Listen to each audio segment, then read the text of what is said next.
En esta carrera electoral han habido candidatos, precandidatos, alianzas, apoyos y muchos de ellos salen de nuestra comprensión, otros son deseados por nosotros y precisamente para entender algunos de estos apoyos y la coyuntura electoral actual tenemos como invitado hoy día a Branko Marinkovic.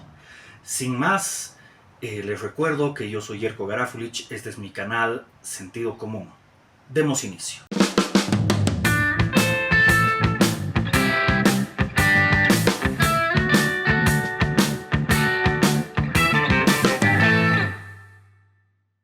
Branko, muchas gracias por tu presencia, buenos días, bienvenido a mi canal.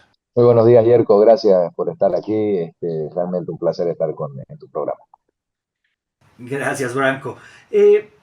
Andan rondando dimes y diretes en las redes sociales, etcétera, al ver que Branko renuncia a su candidatura a favor de Tuto Quiroga, dándole su apoyo a Tuto Quiroga. Y más aún cuando se ha visto en esta última semana o el fin de semana que Branko ha estado eh, en campaña apoyando a Tuto. Ahí nace una pregunta importante. ¿Branko Marinkovic obtuvo u obtiene algo de su renuncia en favor de Tuto? Absolutamente nada. Esto es una renuncia en favor de ganarle al MAS, que es lo único. Te fijarás que el ADN está por su lado, o sea que aquí no hay un tema partidario, aquí no se ha coteado absolutamente nada. Yo no tengo partido, entonces no puedo estar pidiendo espacio. Lo que yo pido es que le ganemos al MAS, es lo único. Y si tengo que hacer campaña con Tuto aquí hasta agosto, lo voy a hacer, que no te quepa duda, eso voy a estar ahí a su lado y lo voy a ayudar, porque para mí lo primordial es ganarle al MAS y no tener peguitas y espacio y después transar con el MAS. Eso es algo que yo jamás voy a hacer. Fantástico, era necesaria esa aclaración, más aún cuando hay algunos que andan diciendo que hubieras podido obtener diputaciones uninominales u otras similares. Branco, te hago una pregunta importante para que nos la hacemos todos los que apoyamos un paradigma liberal. ¿Por qué Tuto Quiroga? Porque es el más afín a mis ideas y porque es la persona que tiene más chances de ganarle al MAS, en mi opinión, y las encuestas que yo hago, yo miro. O sea, yo hago mis encuestas, yo no ando sacando encuestas para ir a pedir plata, yo hago encuestas para mirar la realidad del país y qué nos espera. Yo soy en eso, soy una persona siempre muy profesional y lo voy a continuar siendo. Para mí, Tuto Quiroga es el que más chances tiene de ganarle, el que ha aceptado más abiertamente mi plan económico, de decir, sí, hay que privatizar, sí, hay que hacer cambios en la Constitución. Y si tú te das cuenta, muchos han copiado inclusive mis discursos, ahora dicen todos hay que hacer un cambio radical, ¿no? Cuando me decían el radical y el loco hace unos meses a mí y todos pregonaban. Lamentablemente Samuel anda todavía en la de mantener las empresas estatales, que son una lacra y una amplia corrupción, pero Tuto Quiroga tiene un discurso mucho más liberal y yo lo voy a apoyar. Bárbaro, hechas estas aclaraciones de que encuentras mayor afinidad no solo en las probabilidades de éxito de Tuto, sino en su línea más liberal, eh, me sale una pregunta más, o surge una pregunta más. En esta renuncia, Branco obtuvo concesiones concretas de un programa liberal o programáticas por parte de Tuto Quiroga. No solamente el compromiso de mirarlo mi programa económico y de implementarlo si es que se puede implementar ese programa económico, por lo menos una parte de él, que para mí es muy importante para que salgamos de esta crisis. Bárbaro Branco, muchísimas gracias. Paso al siguiente bloque, que es darte un derecho a réplica respecto a lo que otras entrevistas como las que te hizo María Galindo o gente en redes sociales hablan. Eh, Así que te voy a preguntar cómo es que Branko Marinkovic y la familia Marinkovic obtiene las tierras de Laguna Corazón. Ha sido un tema netamente político. A nosotros nunca nadie nos dio dotaciones, absolutamente nada. Todo fue comprado a privados, de privado a privado, y hemos trabajado allá hace muchísimos años. Eso a finales de la década de los años 2000 queda en manos de mis hermanas. tengo nada que ver con el Guarayo y la famosa Laguna Corazón. Pero obviamente ponen mi nombre adelante de todo eso y dicen que porque Yanine firmó el título, que a mí me lo regalaron y puse favores políticos, ¿no? Para nada, mi familia gana en el Tribunal Constitucional, paga 3 veces la misma tierra con el gobierno de Evo Morales, y al final el Tribunal Constitucional en el año 2017, si no me equivoco, le da la razón sobre el tema de las tierras, da la resolución final y lo único que faltaba era firmar el título. Te imaginarás que un masista, a mí o a mi familia, no nos va a firmar medio metro de tierra, yo creo que no nos firman un lote aquí en la ciudad. Entonces, esa es la realidad de todo eso, Yerko, o sea, y nunca se agarraron de que esos son tierras que no cumplen, son tierras trabajadas, donde trabajan, probablemente en Laguna Corazón tenés unos casi 100 empleos directos de gente que está trabajando, siembra, se producía ya, probablemente lo consume un departamento en arroz al año, y lo que busca el MAS es que la gente deje de producir, es un tema netamente político. Aquí no se trata de que yo fui y me agarré, esto no es bolibrazo, no es ninguna de esas barbaridades. Nunca estuvimos en función de gobierno para hacernos notar, como te digo, siempre fueron compras a privados con deuda y con mucho trabajo. Bárbaro Branco, creo que era una aclaración muy necesaria para la población que especula al respecto. Eh, Posteriormente se te acusa de haber participado, o sea, no se te acusa formalmente, digo, la población o detractores de Branco te acusan de haber formado parte de un gobierno corrupto, según algunos, de los más corruptos de la historia del país, por más de que yo no comparto esa opinión respecto a la gravedad de lo que acusan al gobierno de Áñez, pero sin embargo, esas son acusaciones que pesan contra ti, para muchos pobladores. Entonces, yo quisiera que nos puedas aclarar si Branco está siendo procesado por su gestión en el gobierno de Áñez, por cualquier tipo de proceso. Absolutamente nada, ningún tipo de proceso y jamás en mi vida he tenido proceso por corrupción. Eso que quede 100% claro. Yo estuve los últimos 2 meses en el gobierno de Áñez, y al final, cuando ya estaban convocadas las elecciones, en un momento de una crisis tremenda para Bolivia saliendo de la pandemia, donde no había más que ayudar. O sea, si a Bolivia no se le ayudaba en ese momento en lo económico, era bien difícil. Logré con el gobierno de Áñez de que se suspendan las medidas de encierro, que fue mi condición para participar en el ministerio. Se tiene que suspender toda medida de restricción a la población, tenemos que trabajar los bolivianos. Y a partir de eso, si tú te das cuenta, y cualquiera de esos detractores que llaman, que probablemente son masistas, sacaban los actos de corrupción en el gobierno de Bolivia. Y decir que ese fue el gobierno más corrupto, yo creo que el gobierno más corrupto que existe en la historia de este país es el gobierno actual. O sea, más corrupto que esto no puede haber realmente. Y si Estoy no, de acuerdo. volvamos un poquito al gobierno de Evo Morales, 500 millones de dólares se robó en Nemesia Chacoyo del Fondo Indígena, viejo. Sí, O sea, por favor, definitivamente. que me hablen de corrupción y la señora es una gran ganadera en este momento en San Ignacio de Velasco. Nadie pregunta de dónde vienen las cosas, los fondos. Esas son cosas realmente querer acusar de corrupción. Pero bueno, yo salgo del ministerio sin una acusación de corrupción porque nunca las tuve. Hubo una acusación de un pasaje que al final lo pagué, fue el único pasaje que no me pagué, yo me pagaba todo mi pasaje, porque cuando lo compraron el pasaje era ministro de Planificación y cuando viajé, que fue para buscar crédito para el gobierno boliviano, era ministro de Economía y ese era mi delito, imagínate, porque había cambiado de ministerio. Ese es Ya. el gran delito que se me acusa, pero no dicen en ningún momento que cuando yo me voy del gobierno las reservas estaban casi en 6.000 millones y el dólar seguía en 6,97, ¿no? A Ujú. diferencia de pero bueno, eso es lo que te puedo decir, Guillermo, sobre eso. Yo nunca he tenido acusaciones de corrupción y voy a tener eso, te lo puedo asegurar. Bárbaro, y te felicito por ello, Branco. Eh, Pasemos a la siguiente etapa de la entrevista y hablemos de los proyectos políticos de Branco. Eh, para ello, perdón, de la vida política pasada de Branco primero. Eh, y preguntar quién es Branko Marinkovic, dónde nació, qué estudió, a qué se dedica y cómo llega al Comité Cívico Cruceño. Bueno, yo soy nacido en Santa Cruz de la Sierra, nací en el año 1967 y el un 29 de agosto en la clínica Lourdes. el centro de la ciudad, para ser más exacto, de padres inmigrantes que vienen huyendo de una Yugoslavia comunista, que trabajaron muchísimo, llegaron con una mano adelante y otra atrás. Este gobierno les dio muchas, este país les dio muchas oportunidades, no este gobierno no le da oportunidad a nadie. Este país le da muchísimas oportunidades y se dedican al rubro agroindustriales, por eso que nosotros siempre hemos estado en la ganadería y la agricultura. En parte de lo que ha hecho la familia siempre, hemos generado miles de empleos directos y ni hablar de la cantidad de empleos indirectos. Probablemente estamos hablando de las decenas de miles de empleos indirectos que se generan. Mi padre es uno de los gestores de la siembra de soya en este país para que ese rubro crezca. Pues los primeros que fomenta eso y bueno, has visto lo que eso significa para el país hoy en día.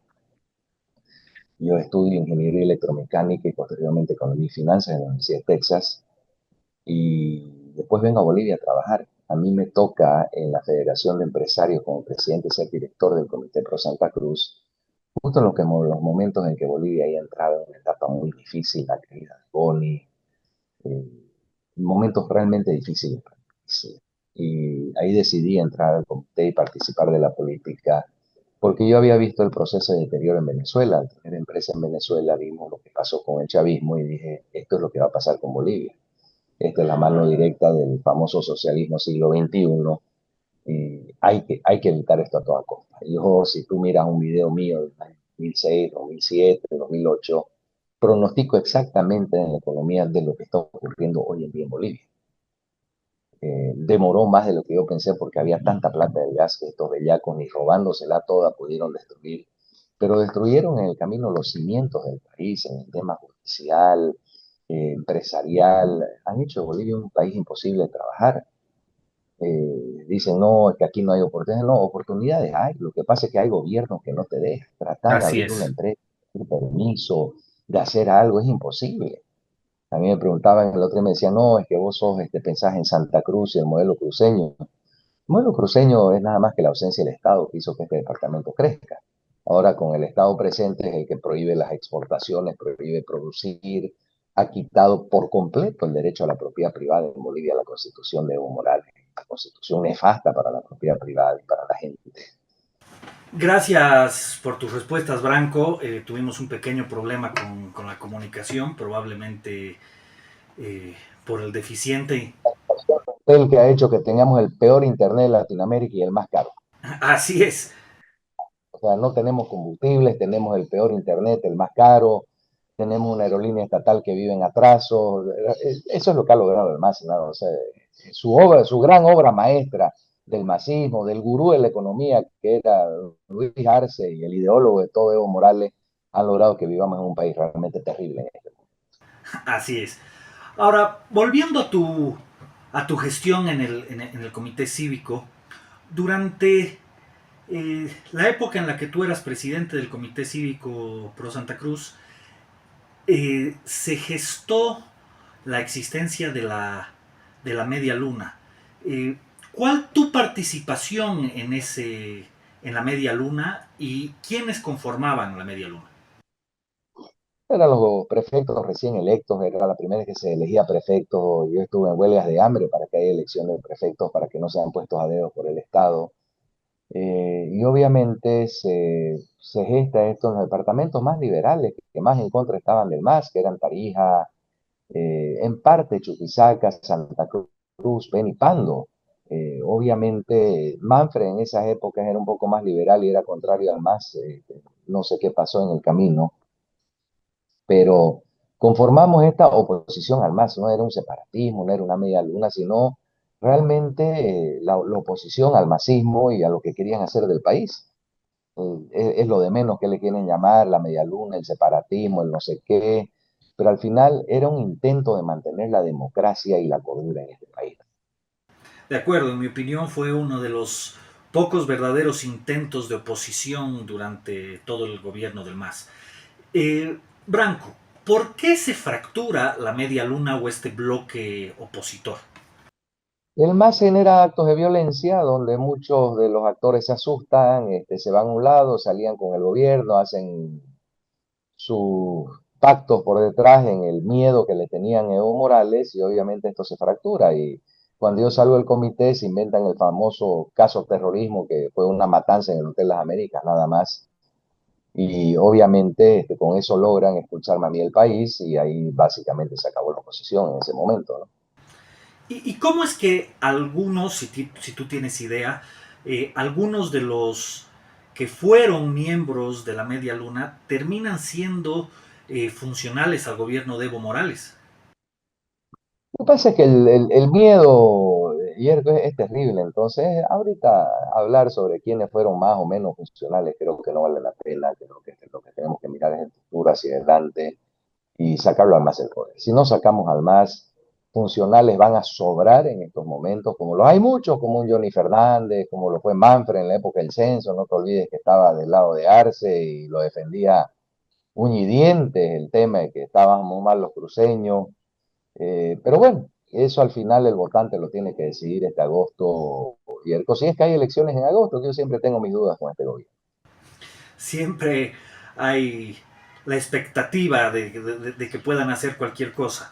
Estimado Branco, ¿cuál es tu lectura de lo ocurrido en los casos del Hotel Las Américas y Porvenir?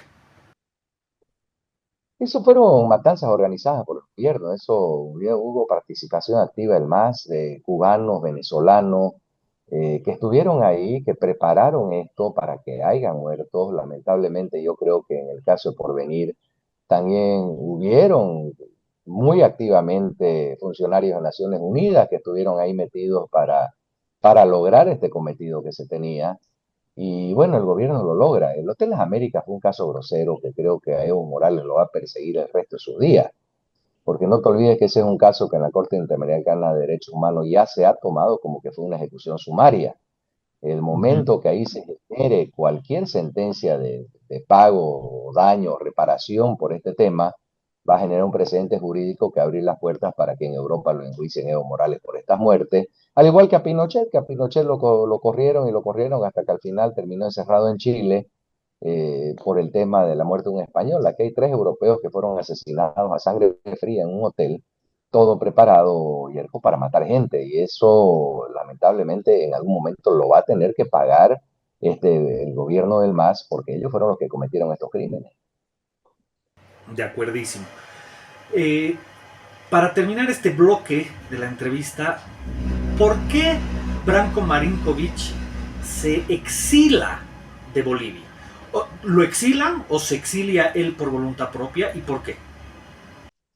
A ver, me estaban sacando mandamientos de aprehensión y iba a terminar preso los años que le quedaban al MAS. Es una decisión muy sencilla. Aquí no se trata, hay lo que dicen, no, yo soy macho, yo voy. No, eso no existe. El que puede irse y se va, para mí es lo mejor que puede hacer por su persona, por la familia y por todo el mundo. Probablemente yo a la cárcel no le iba a sobrevivir y a mí me iban a tratar de matar, probablemente hablar de una revuelta para tapar el caso de terrorismo y decir aquí está el culpable. El consejo de mis abogados fue bien claro, te tienes que ir porque el mandamiento te lo sacan mañana y esto aquí se acabó. Entonces, es un tema que no tenía mucho que hacer, pero si tú te das cuenta, a mí me han asilo en el gobierno de Dilma Rousseff en Brasil. Uh Entonces -huh. sabían muy claramente, inclusive los amigotes de Evo Morales, que es el PT, de que esto fue un caso de persecución política. Entonces, porque si yo te digo, a mí me dio asilo Estados Unidos o no sé qué otro país, te dice, ah, ya, porque son los imperialistas, no, viejo. A mí, el mejor amigo de Evo Morales, que fue Lula da Silva y el gobierno del PT, me dieron asilo porque reconocieron que esto era persecución política y el Hotel Las Américas fue realmente una ejecución sumaria. Estimado Branco, ahora ya hemos llegado al cuarto bloque de la entrevista, donde quisiera por favor que nos cuentes si Branco tiene aspiraciones políticas al futuro, pretende conformar algún frente o partido liberal o mantener una suerte de alianza y apoyo a Tuto Quiroga y los partidos tradicionales que están hoy en día. Oye, Diego, yo voy a mantener el apoyo a Tuto Quiroga hasta que ganemos las elecciones, esto que no te quepa duda. Yo cuando me comprometo con una persona, me comprometo, así como me he comprometido con este país de limitar el matismo, lo voy a hacer. Yo llevo 20 años en la oposición, 10 años de exilio, que no han sido nada fáciles, es muy fácil para esos que critican y hablan. pero lo que a mí me ha tocado es muy duro. El gobierno boliviano, cuando hacíamos el juicio en la Corte Interamericana de Derechos Humanos, hicimos un cálculo de lo que había gastado el gobierno en su momento, te estoy hablando en el año 2007, 2008, 2009, en publicidad negativa sí mismo. Y habían gastado ya en esas épocas, en lo que pudimos registrar de lo que eran televisión boliviana y demás cosas, más de 35 millones de dólares que gastaron en darme a mí, en darme palo, como dicen, y decir que era terrorista, separatista y todo lo demás. Entonces ha sido una persecución muy dura. Para mí es tan importante sacarlo al más, como es importante a partir de esto terminarlo del tema del Partido Liberal, terminar de construir el Partido Liberal y pensar en el futuro político, pero más allá del 2030, pensar en una renovación, que venga gente joven, que vayan hacia adelante, que creo que yo también es un tema de familiar, que uno quiere ya pasar más tiempo con la familia, yo tengo nietos, quiero disfrutarlos, pero no quiero dejar la política sin antes haber construido realmente algo, una base sólida para que podamos tener una Bolivia libre y una Bolivia de verdad próspera. De acuerdo, Branco, espero puedas llegar a, a constituir un partido liberal serio. No sé si has visto antes los episodios de mi podcast. Mi línea editorial es totalmente liberal, esa es la línea a la que yo pertenezco en lo personal. Y bueno, fue un poco un balde de agua fría que tu renuncia, pero la entiendo completamente y realmente, como lo dijo en alguna ocasión Tufi Sarabia, más importante es sacar al más que otra cosa, ¿no? Entonces entiendo el apoyo que estás haciendo. Podemos perder en eso. Pero imagínate que yo insisto, voy en esta elección y saco, por decirte, 7%, que era más o menos la programación que teníamos, como iban las cosas en el momento de la decisión. Uno, que puedo hacer que gane el MAS en primera vuelta, que eso no me lo perdonaría yo a mí mismo, y tampoco la población, porque estarían diciéndome, dividiste el voto. Muchos dicen que Yanine dividió el voto y ni siquiera participó en la última elección, ella se bajó ya. Y Sí. hasta ahora siguen diciendo, culpe Yanine que se dividió el voto. Dice, hijo, no estuvo ni siquiera presente. Entonces, creo que hay que tomarlo por ese lado. ¿Queremos seguir con el MAS o queremos ver aspiraciones personales? Creo que eso es lo fundamental de la decisión que tenemos que ver en esta elección que viene. ¿Y cómo ves, Branco, el espectro político actual en Santa Cruz?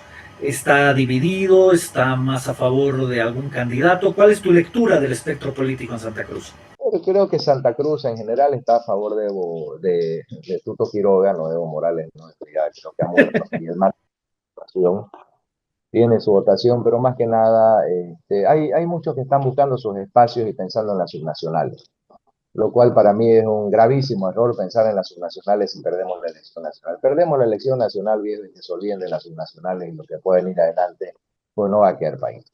Entonces, ahorita hay que pensar en agosto, en lo que viene en agosto, que tenemos que ganar como sea, si es posible, en primera vuelta, y expulsar esta lacra que tenemos en el país, porque hay que expulsarla.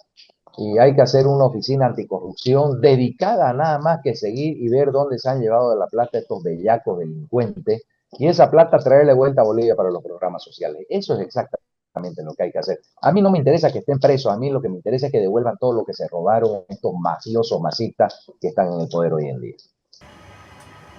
De acuerdo, Branco. Eso me lleva a hacerte las siguientes preguntas, ¿no?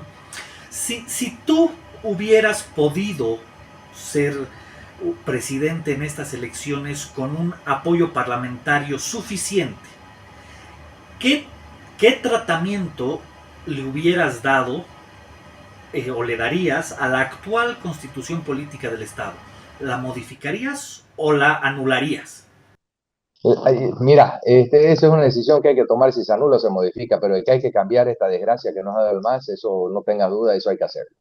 Es una constitución política hecha para el comunismo, para que este país no progrese nunca, para que todos sigamos siendo pobres. Queremos salir de la pobreza. Bolivia puede ser un país rico, cambiemos la constitución porque no hay otro camino que nos garantice el camino de la libertad. De acuerdo. Yo te pregunto, recientemente he estudiado un poco la constitución peruana y tiene un tratamiento muy interesante al déficit, ¿no? Te obliga mediante la constitución a que el endeudamiento sea con equilibrio, a que no puede existir endeudamiento para gasto corriente, etcétera. ¿Tú implementarías algún tipo de esas medidas en una nueva constitución? Fundamental, y o sea, vos no puedes dejar que cualquier bellaco que, porque X o Z razón ganó una elección, vaya y haga endeudamiento para su gasto corriente y sus barbaridades, porque ese gasto corriente generalmente es gastos electorales que están haciéndose publicidad. Saquemos cuenta de cuántos carteles hay con la carota de Tilín en este país. Así es. Pero de viejo, están en todo el país, por todos lados, hasta en las mangas del aeropuerto Viruiru, tenés que verle la cara a este payaso, que lo ha destruido la economía del país. ¿Cuánto gasto? Yo te aseguro que ahí son varios millones de dólares. Y ahí se da el gusto, este sinvergüenza, de estar y decir, viejo puta, es que no hay plata, no hay dólares, porque no me aprueban crédito. Pero es pendejo, ¿de dónde sacas para todos tus carteles y todas las cosas que estás poniendo en todo el país? Cansa de verlo. Es una de las cosas que hay que prohibir en este país y constitucionalmente hay que prohibirle a los políticos a poner su cara para patrocinarse con plata del Estado de que hacen obras. Oye, viejo, es su deber, para eso te eligen. No tenemos que agradecerle cuando hacen carreteras, escuelas y hospitales. Estos bellacos para eso se los elige, para que hagan eso y no encima para que pongan carteles haciéndose publicidad con nuestra plata de lo que tenían que hacer porque es su deber hacer, viejos. Eso es una barbaridad. De acuerdo. Ahora, ¿qué tratamiento le darías tú a las empresas públicas, incluido yacimientos petrolíferos fiscales bolivianos? Privatiza absolutamente todo. Yacimientos tiene que volver a hacer lo que se hizo en la época de Goni, se capitalizó, Yacimientos básicamente desapareció, que dio el IPFB residual, que era básicamente un control en directorio que teníamos, y Yacimientos funcionó viejo, puta, teníamos gas, había de todo en este país. Entonces, que a mí me digan, no, es que la privatización, o sea, ¿sabes qué? Disculpa, andate a la mierda, hay que decirle al imbécil que te dice eso, porque mirá lo que ocurrió con la privatización y lo que ocurre después con la nacionalización. Hoy no tenemos gas, no tenemos combustible, no tenemos un carajo. Y ahora me van a decir que hay que seguir, insistir sobre la misma fórmula fallida, viejo, que nos han dado. No, pues por favor, lo que hay que hacer es volver a lo que funcionó y se lo he demostrado. Funcionó cuando se hizo privado. Cuando Ende era privado, con las FP eran privadas, lo que va a salir de la gestora, Uf, es digo, terrible. eso va, con las disculpas, para una casa de putas va a ser lo que se han robado de estos bellacos. Porque hay un montón de gente que del gobierno, además, que se está financiando para créditos productivos con la plata de los bolivianos. Y van a dejar a los pobres ancianos y jubilados sin un peso, peor que la generación sándwich cuando cambiaron a las AFPs. Eh, Estimado Branco, ¿qué harías tú con el subsuelo? Nuestra constitución actual indica que los recursos naturales, todos, incluso los que no están en el subsuelo, el espectro electromagnético y otros son del Estado. Pero lo más importante y los que generan más recursos son los que están en el subsuelo. Entonces, en ese sentido te pregunto, ¿qué harías tú con el subsuelo? Dijo, ¿cómo se hace con todo? ¿Cómo lo hacen todos estos mineros y todo lo demás? Escúchame, vos sos dueño de tu parcela de tierra. Si abajo hay oro, petróleo, lo que haya, a vos te tienen que pagar un pedazo de las regalías, porque sos dueño. Ese es el concepto de propiedad privada. Y el minero que tenga su parcela de 1 hectárea, no puede venir otro y sacar una concesión y decirle, viejo, afuera, le voy a pagar aquí por tu tierrita y yo de aquí me voy a hacer multimillonario sacando oro, cobre, zinc, lo que fuera. Aquí el dueño de la tierra tiene que recibir de las regalías, hay que igualarlas al 11%, y el dueño de la tierra tiene que recibir el 11% de ese 11% por haber sido. Eso nos va a dar el derecho propietario y va a hacer que muchos potosinos, orureños, chuquisaqueños que tienen pobreza en sus familias tengan generaciones de riqueza posteriormente a todo eso. De acuerdísimo, yo coincido contigo, el subsuelo debe ser del dueño del suelo. Branco, con esto hemos llegado al fin de la entrevista que yo tenía programada. No sé si tú quieres adicionar algo para un mensaje al espectador. No, va a haber tiempo para que repitamos entrevistas. Creo que lo que tenemos que tener claro todos los bolivianos ahorita, la prioridad debe ser ganar la masa. Aquí no es que negoció Branco, que negoció, no, viejo, yo no he negociado nada, lo que hay que negociar es la salida del MAS. Es lo único que tenemos que negociar los bolivianos si queremos vivir en libertad. Así es, y que viva la libertad. Sin más, me despido de todos ustedes agradeciendo a nuestro patrocinador Only Coffee, que nos ha proporcionado un excelente café Sí. el día de hoy. Y me despido haciéndoles recuerdo que el sentido común es el menos común de los sentidos. Muchas gracias, y si les ha gustado el video, no se olviden darle like, suscribirse y pinchar a la campanita para recibir notificaciones. Hasta luego.